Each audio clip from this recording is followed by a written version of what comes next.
ఉల్లిపాయ మరీ మెత్తబడిపోకూడదు. క్యారెట్ అనేది, బఠానీ అనేది కూడా మంచిగా ఉడికిపోయింది. ఇందులోనికి ఇప్పుడు కలిపి పెట్టుకున్న ఈ శనగపిండిని వేసేసుకోవాలి.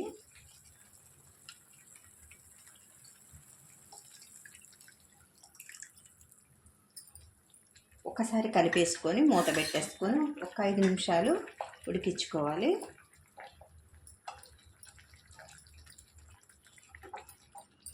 స్టవ్ స్లో ఫ్లేమ్లో పెట్టుకోవాలి.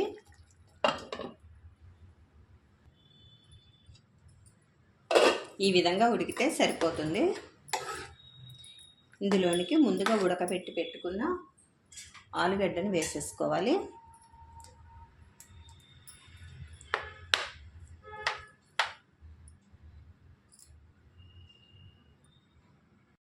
పైన కొద్దిగా కొత్తిమీర చల్లేసుకోవాలి.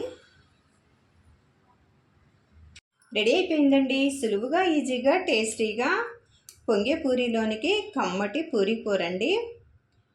మీరు తప్పకుండా ట్రై చేసి చూడండి. ఎలా వచ్చిందో కామెంట్ రూపంలో తెలియచేయండి. మరిన్ని టేస్టీ రెసిపీస్ కోసం అంజు రుచులు ఛానల్ని సబ్స్క్రైబ్ చేసుకోవటం మర్చిపోవద్దండి. Thanks for watching. బాయ్ అండి.